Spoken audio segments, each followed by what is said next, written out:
You have your way, and it's making me weaken. You and your status.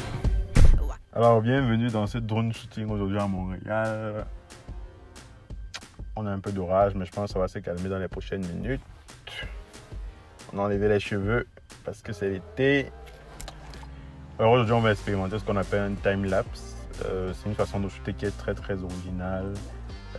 Qui est très cinématique aussi, qu'on peut utiliser dans les films, dans les séries ou même dans les musiques. J'en vois pas beaucoup dans les films du Cameroun, je trouve ça dommage, ou les films en général d'Afrique, je trouve ça vraiment dommage. Pourtant, c'est quelque chose qui peut vraiment amener le cinéma ou la musique à un autre niveau. Alors, on va expérimenter ça aujourd'hui, on va voir pas à pas comment on peut faire avec un Mavic 2 Pro, comment avoir des time-lapse qui sont vraiment de qualité. Mais avant ça, on va aller chercher mon assistante pour ce shooting. Donc, Salut! Salut! Voici mon assistante. Aujourd'hui, on va faire un drone shooting. Ok. Dis bonjour à la caméra. Bonjour la caméra!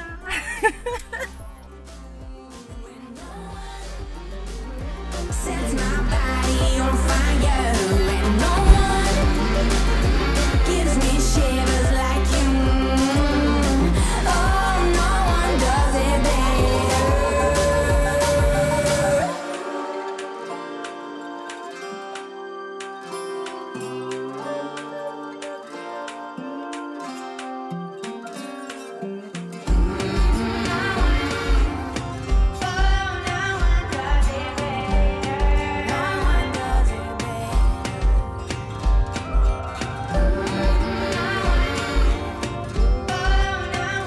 Là, je vais vous commenter un peu ce qui se passe lorsque je lance le drone. Donc là, j'ai lancé le drone. Comme on peut le voir, il est à 67 mètres de hauteur. Donc, je vais déjà choisir le mode de Hyperlapse. Donc, je clique sur Mode. Ensuite, je choisis Hyperlapse, le mode qui nous permet de faire des timelapse ou des hyperlapse. Alors, il y a différents types de timelapse. Là, par exemple, on peut voir qu'il y a le timelapse free, il y a le timelapse cycle et course lock. En fait, ça définit un peu le mouvement que le drone va faire lorsque tu fais ton time-lapse. Moi, j'adore le faire avec des mouvements circulaires. Donc, je vais choisir Cycle. Donc, lorsque je choisis Cycle, j'ai quelques paramètres à modifier. Donc, le premier paramètre, c'est l'intervalle. En fait, c'est l'intervalle de temps après lequel le drone va prendre des photos. Donc, là, c'est 2 secondes. Ça veut dire que toutes les 2 secondes, mon drone va prendre une photo. Et à la fin, en fait, il va compiler toutes ces photos-là pour pouvoir faire mon time-lapse. Donc, ensuite, le second paramètre, c'est la durée de la vidéo tout entière. Donc, si je veux, par exemple, un time-lapse de 20 secondes, je vais devoir choisir 20 secondes au niveau du vidéo lens. Et le troisième paramètre, c'est la vitesse, le speed. En fait, c'est la vitesse à laquelle mon drone va faire son cercle.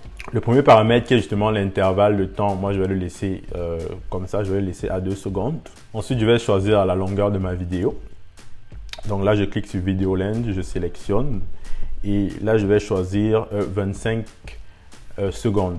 En dessus, on peut voir que pour 25 secondes, j'ai besoin de 625 frames. Donc, j'ai besoin de 625 photos au total et mon drone va devoir faire 20 minutes 48 secondes pour m'avoir ces 625 vidéos. Et ce qu'il faut savoir et où il faut vraiment faire attention, c'est que en général, les batteries des drones ne sont pas puissantes. Donc, en général, une batterie va te faire au trop 30 minutes. Donc, il faut vraiment contrôler ce temps-là pour pouvoir finir ton time-lapse en fait. Donc, une fois que c'est fait, je vais sélectionner la vitesse. Donc, moi, je vais prendre à peu près 0,8 mètres par seconde. Ça me permet d'aller un peu rapidement. Et une fois que c'est fait, là, c'est un point important. Je dois sélectionner en fait le point autour duquel mon drone va faire le cercle. Donc là, j'essaie de sélectionner un point. Au départ, on me dit Frame Selection Subject Too Small. Donc, ça veut dire quoi? Ça veut dire que le point que j'ai sélectionné est très petit pour que le drone puisse faire sa compilation, bien puisse faire ses calculs. Donc là, je vais essayer de sélectionner une surface qui est un peu plus grande. Et là, ça marche. Tout ce que j'ai à faire après, c'est appuyer sur Go. Une fois que j'appuie sur Go, on me dit « Do not operate the aircraft during subject position calculation ». Donc en fait, le drone est en train de faire ses calculs pour pouvoir faire son cercle en automatique juste après. Et là, il fait ses calculs. Ensuite, les calculs sont finis et il commence à prendre ses photos. Donc il prend une, deux. Là, il a sa troisième photo. On va accélérer un peu. Là, on accélère et c'est parti. Il termine de prendre toutes ses photos jusqu'à la fin, quoi. Et c'est bon. Donc là, je termine mon shoot, je rentre à la maison, je plug en fait ma carte mémoire dans mon ordi. Et qu'est-ce que j'ai? Je peux voir deux dossiers différents. Alors, dans les deux dossiers, je vais aller dans le premier dossier d'abord qui est Hyperlapse. Je vois les deux Hyperlapse correspondant aux deux shoots que j'ai fait cette journée-ci. Et là-dedans, je peux voir les différentes photos que mon drone a utilisées pour construire l'Hyperlapse. Dans le deuxième, il y a aussi les différentes photos pour construire le second Hyperlapse. Alors ça, c'est dans le dossier Hyperlapse. Et dans le dossier média, je peux avoir les deux Hyperlapse qui ont été faits. Donc là, c'est le premier qui m'a fait quasiment 20 secondes. On peut voir la belle ville de Montréal. Et le second où je prends le pont d'un peu plus près. Voilà. Alors les deux fichiers vidéo sont en Full HD, je pense.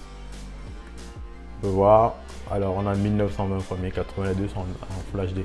Ce qu'il faut savoir, c'est que on a deux options ici. Soit tu peux utiliser directement les vidéos que le drone a compilées pour toi, ou alors tu peux décider toi-même avec un logiciel de montage, par exemple comme Premiere Pro, comme j'utilise, de compiler toi-même les photos et de pouvoir en faire une vidéo. L'avantage de cette seconde technique, c'est que tu vas garder la résolution. En général, les photos ont une plus grosse résolution que la vidéo. Tu vas garder la résolution complète de ta photo et pouvoir avoir une vidéo en 4K et même des fois, c'est des résolutions en photo, en termes de photos qui sont supérieures au 4K, donc peut-être 6K ou 8K, dépendamment du drone que tu as. Donc, si aussi tu as un drone qui n'a pas de mode Hyperlapse, tu peux faire des Hyperlapse ou des timelapse en prenant des photos successives et en les compilant après pour en faire une vidéo entière dans ton logiciel de montage.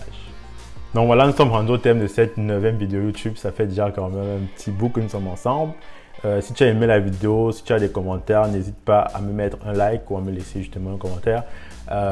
Si tu es nouveau sur la chaîne ou alors si tu n'étais pas encore abonné, n'hésite pas à t'abonner. Ensuite, clique sur la petite cloche pour ne rater aucune de nos prochaines vidéos.